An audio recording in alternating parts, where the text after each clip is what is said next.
उत्तराखंड, जिसे ऋग्वेद में देवभूमि कहा गया है, जिसका अपना एक खूबसूरत इतिहास रहा है, आज हम उसी उत्तराखंड को जानने के लिए एक स्पेशल सीरीज की शुरुआत कर रहे हैं। नमस्कार, मैं Piyush Chilwal class of politics में आपका स्वागत करता हूं।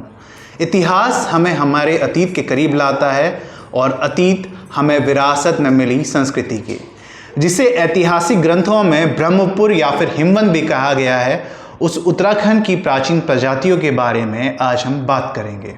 यूँ तो उत्तराखंड में आदि मानवों के साक्ष्य भी मिले हैं और ये भी कहा जा सकता है कि ऋग्वेद की रचना से पहले भी यहाँ कुछ जातियाँ रही होंगी, लेकिन आज हम उन 4 मुख्य जातियों के बारे में बात करेंगे जिनका प्रमाण हमें हमारे ऐतिहासिक साक्ष्यों में मिलता है।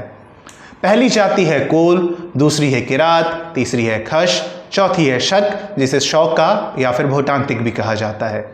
ज़्यादातर इतिहासकार कोल प्रजाति को उत्तराखंड की सबसे प्राचीन प्रजाति मानते हैं। जैसा कि शिव प्रसाद डबराल भी कहते हैं कि उत्तराखंड की बहुत से नदी नाले गाँवों के नाम पर जो दा, ता, डा, गढ़, गार प्रत्यय मिलता है, ये कोल भाषा का ही असर है। सिर्फ नामों में नहीं, भाषा और संस्कृति में भी कोलों का प्रभाव दिखाई देता है। पूरा साहित्यों से पता चलता है कि कोलों की बनावट आर्यों के ठीक उल्टी थी। रंग के काले, कद के नाटे, चपटी नाक, मोटे होंठ, घुंघराले बाल इनकी विशेषता थी। कुछ इतिहासकार ये कहते हैं कि उत्तराखंड में मौजूद निचली जाति के लोग कोलों के वंशज थे। कुछ इतिहासकार इन्हें ऋग्वेद में मौजूद अनार्यों से भी जोड़कर देखते हैं। इनका मुख्य व्यवसाय खेती था। ये नदियों के किनारे, घाटियों या फिर पहाड़ों की ढाल पर खेती करते थे। इनमें एक प्रथा हुआ करती थी जिसे कुमार कुमारी गृह के नाम से जाना जाता है और ये प्रथा देश में मौजूद ज़्यादातर ट्राइब्स में पाई गई है। लड़का और लड़की जो शादी लायक हो जाते हैं, उन्हें एक रात के लिए एक साथ एक कमरे में छोड़ दिया जाता था। अगर दोनों अगली सुबह तक एक दूसरे को पसंद कर लेते हैं तो उनकी शादी कर दी जाती है। पसंद न आने पर उनकी शादी नहीं होती। सिंधु घाटी सभ्यता के लोगों की तरह ही मरने के बाद ये लोग अंतिम संस्कार के लिए डेड बॉडीज़ को खुले में फेंक देते हैं और अस्थियों को मृतिका पात्र मतलब अस्थि कलश में रखते हैं। भूत प्रेत, जादू टोने पर इनका भरपूर विश्वास था। देवताओं को खुश करने के लिए ये जागर और पशु बलि भी करते थे। देवी देवताओं के साथ साथ ही प्रकृति की भी पूजा करते थे। कुछ इतिहासकारों के मुताबिक विष्णु के 10 अवतारों में मत्स्य, कूर्म, वराह और नरसिंह का जो जिक्र है वो कोलों की ही देन है। कुछ इतिहासकार कहते हैं कि कोलों पर आक्रमण कर किरात यहाँ बसे थे, जैसा कि राहुल सांस्कृत्यायन और शिव प्रसाद डबराल भी कहते हैं कि कोल उत्तराखंड के आदि निवासी भी हैं। लेकिन विदेशी इतिहासकार ग्रियर्सन कहते हैं कि गढ़वाल और कुमाऊं के आदि निवासी किरात हैं। कौन पहले आया था, इस बात पर राहुल सांस्कृत्यायन और डॉक्टर शिव प्रकाश डबराल के मत को ही ज़्यादातर स्वीकारा जाता है। जब किरातों ने पर्वतीय हिस्सों में अधिकार जमाना शुरू किया होगा तो कोल जाति के लोगों को या तो उनका ग्राम सेवक बनना पड़ा होगा या फिर अपनी स्वतंत्रता की सुरक्षा के लिए ये लोग दुर्गम और बीहड़ पठारों या फिर ऊंचे पहाड़ों पर इन्होंने शरण ली होगी।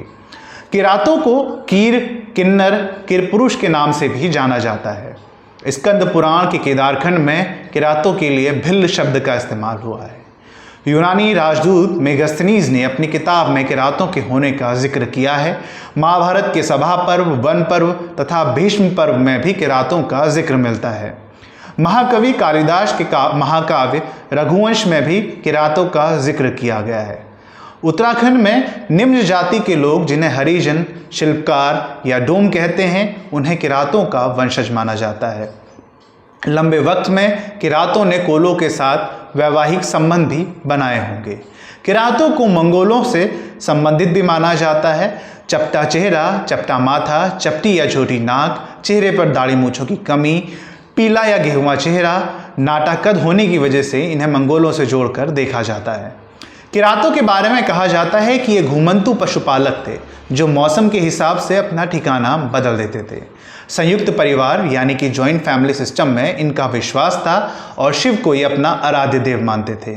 मामा बुआ के लड़के लड़कियों में इनके यहाँ शादियाँ हो जाया करती थी। किरातों पर आक्रमण हुआ। जिस आक्रमण को वो झेल न सके और हार कर अपनी जगह को छोड़ दिया। किरातों को हराने वाले ये वीर खश के नाम से जाने जाते हैं, लेकिन इतिहास में अपनी वीरता के लिए इनको वो प्रसिद्धि नहीं मिल पाई जो मिलनी चाहिए थी। ये आर्यों की वीरता से इतने प्रभावित थे कि ये खुद को आर्यों का वंशज बताने में गौरवान्वित महसूस करते थे।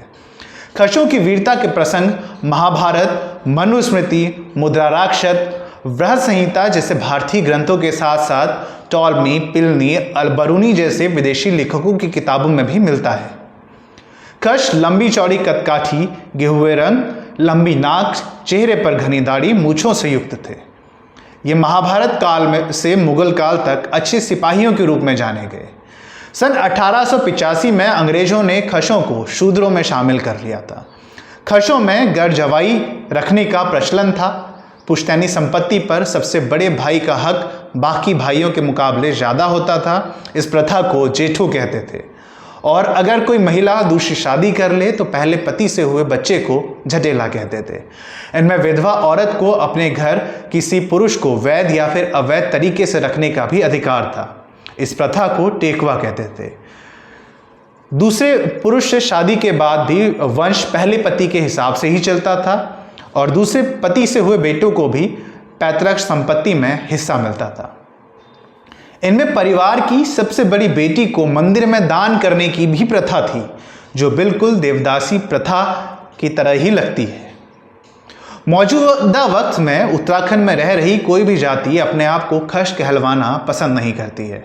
खशों को नीची जाति का माना जाता है। धार्मिक रूप से नरसिंह, नाग देवता और ग्राम देवता की ये लोग पूजा किया करते थे। भूत प्रेत और भटकती आत्माओं के साथ साथ टोने टोटके पर इन्हें भरपूर विश्वास था।